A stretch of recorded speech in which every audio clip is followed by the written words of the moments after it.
नमस्कार मित्रों, मोक्षदायिनी चैनल के रहस्यमयी और आध्यात्मिक दुनिया में आप सभी का फिर से स्वागत है।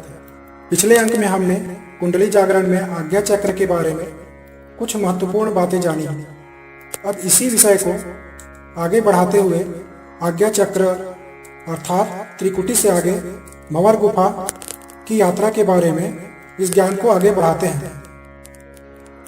मोक्ष धाम तक पहुंचने के 3 तरीके या उपाय हैं। पहला, अगर सद्गुरु स्वयं साथ लेकर जाए। दूसरा, परमात्मा आपको साथ लेकर जाए। और तीसरा, योग मार्ग से खुद ही चले जाए। आप किस तरह से मोक्ष धाम जाना पसंद करेंगे, कमेंट में हमें जरूर बताएं। त्रिकुटी नाम के अनुरूप ही है। यह वह जगह है जहां पर इड़ा पिंगला नाड़ी का अस्तित्व पूर्ण रूप से सुषुम्ना में मिल जाता है। इसके आगे जीव या आत्मा अपनी इच्छा से आध्यात्मिक दुनिया में आगे बढ़ता है। 10वें द्वार के बाद से गीता का ज्ञान आत्मा के बारे में विस्तार से वर्णन करता है। जिस गीता का ज्ञान श्री कृष्ण ने अर्जुन को महाभारत के युद्ध क्षेत्र में दिया था, वही ज्ञान इस आत्मा या जीव के वास्तविक स्वरूप का वर्णन करता है। चंद्र नाड़ी और सूर्य नाड़ी के मिलन से सुषुम्ना नाड़ी में अध्यात्म जगत का संचार होता है। त्रिकुटी या आज्ञा चक्र ही वह स्थान है जहां से जीव या आत्मा पूरे शरीर पर नियंत्रण करता है। आज्ञा चक्र के आगे भंवर गुफा है, जहां से आप सुपरमैन या शक्तिमान की तरह असीम शक्तियों के स्वामी बन सकते हैं। अभी तक वह व्यक्ति इस संसार में दिखाई ही नहीं दिया है। आने वाला आध्यात्मिक महापुरुष सायरन ही वह व्यक्ति होगा जिसकी कुंडली शक्ति पूर्ण रूप से जागृत और सिद्ध हस्त होगी। इस दुनिया में नए नए चमत्कार भी करेगा और वैज्ञानिकों के लिए नए नए प्रश्न भी खड़ा कर देगा। सबसे पहले ये जानते हैं कि शरीर में ध्यान करते समय वाइब्रेशन क्यों होता है। जब शरीर के सारे ऊर्जा केंद्र अर्थात कुंडली चक्र सक्रिय होते हैं, तो प्रत्येक चक्र में समाहित ऊर्जा अर्थात आत्मा की शक्तियां निकलकर आज्ञा चक्र में समाहित होता है, जहां से आगे अध्यात्म जगत की यात्रा प्रारंभ होती है।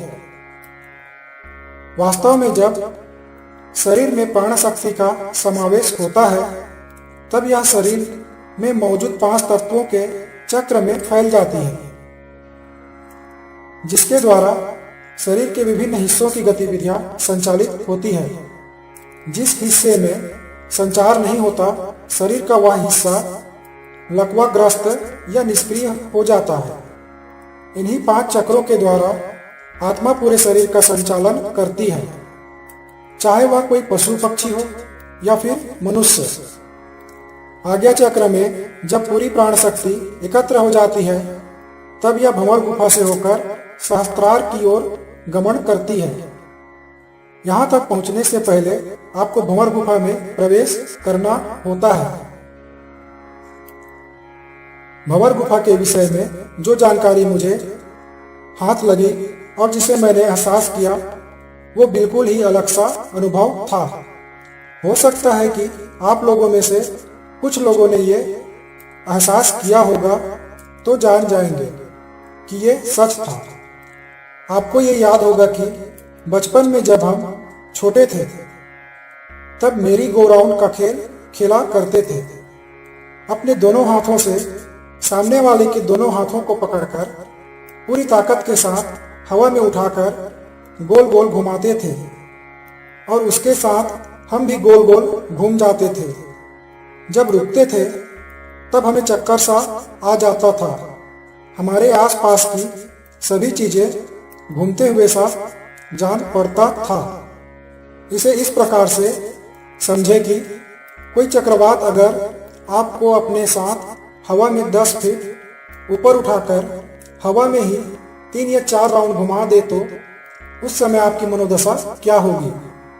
यही बात भंवर गुफा के विषय में कह सकते हैं। यहाँ पर पृथ्वी का वायुमंडल नहीं होता, बल्कि शरीर के अंदर ही अंतरिक्ष जगत में चक्रवात के भंवर में आप अंतरिक्ष में खींचे चले जाते हैं और गोल गोल राउंड के जैसा आप चक्कर काटते हुए कुछ क्षण पश्चात इस छोर से आप दूसरे छोर पर जब निकलते हैं तब आगे का मार्ग मिलता है, मोक्ष मार्ग की ओर एक और कदम। इस अनुभव को आप ऐसा समझ लीजिए कि आपने चांद पर उतरकर झंडा गाड़ने के जैसा असीम और अपार खुशी होती है। यहाँ पर अपना अनुभव अगर किसी से शेयर करेंगे तो लोग इसे बकवास समझेंगे और कहेंगे कि दिल में सपने मत देखा करो। आपकी बात को कोई अनुभवी ही समझ पाएगा, क्योंकि खग ही जाने खग की भाषा। अगर ध्यान करते समय आपके शरीर में कोई वाइब्रेशन हो तो डरिए मत। इस वाइब्रेशन को ऊपर की ओर उठता हुआ महसूस करें, ऊपर थोड़ा और ऊपर। उसी वाइब्रेशन के साथ ऊपर की ओर बढ़ते चले जाइए।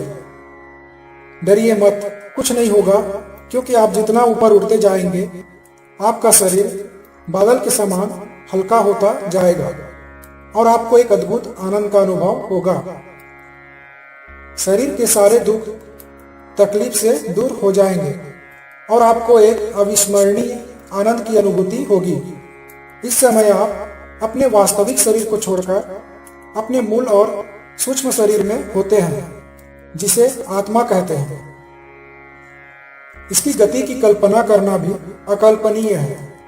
इस अवस्था में आप वो सभी कार्य कर सकते हैं जो भूत प्रेत पिशाच कर सकते हैं। निर्भर आप पर है कि आपके आत्मा के तेज की सामर्थ्यता किस प्रकार की है। शरीर से बाहर निकलने का अनुभव कहता है कि आध्यात्मिक जगत में आपके पहले कदम का स्वागत है। अगर कभी आप आध्यात्मिक जगत के अंतरिक्ष में कहीं फंस जाए और आपको वापस अपने शरीर में आना हो तो शांत चित्त भाव से अपनी आंखें बंद करें और अपने शरीर का ध्यान करें और यह सोचें कि आप अपने शरीर में पहुंच चुके हैं। आपके पैर के अंगूठे में हलचल हो रही है, आपके हाथों में हलचल हो रही है। इस तरह पूरे शरीर में इस ध्यान को करें और अंत में कहें कि मेरी आंखें भी खुल रही हैं। इस तरह आप अपने शरीर में वापस आ जाएंगे। यह प्रक्रिया विपश्यना ध्यान की तरह है, क्योंकि वहां पर आपको समझ में नहीं आएगा कि आप वास्तविक देख रहे हैं या फिर स्वप्न देख रहे हैं। लेकिन मैं आपको यह स्पष्ट कर दूं कि स्वप्न में आप अपनी मर्जी से कुछ भी नहीं कर सकते, सिर्फ भविष्य की चीजें देख सकते हैं। लेकिन आध्यात्मिक जगत में आप वास्तविक रूप में कर सकते हैं।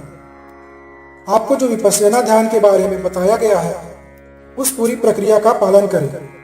अब की बार आप अपने आप को अपनी ध्यान की जगह पर पाएंगे।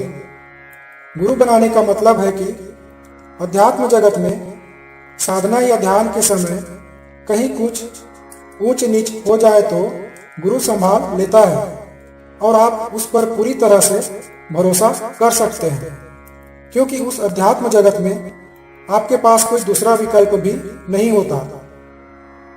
इसलिए गुरु के प्रति अपार श्रद्धा और प्रेम का होना जरूरी है। आगे भी हम आपको अध्यात्म जगत से जुड़े अनसुलझे और रहस्यमय दुनिया की कुछ वास्तविक अनुभव से परिचय कराएंगे, जिससे आप कभी ध्यान साधना में प्रवृत्त हो तो आपको यह अनुभव आपका मार्गदर्शन करेगी। अगर आप इस चैनल पर नए हैं तो इस चैनल को सब्सक्राइब कर लें एवं बेल आइकन पर ऑल को टच कर दें। और अगर वीडियो पसंद आए तो अपने मित्रों को लाइक और शेयर भी कर दें। धन्यवाद। आपका जीवन मंगलमय हो।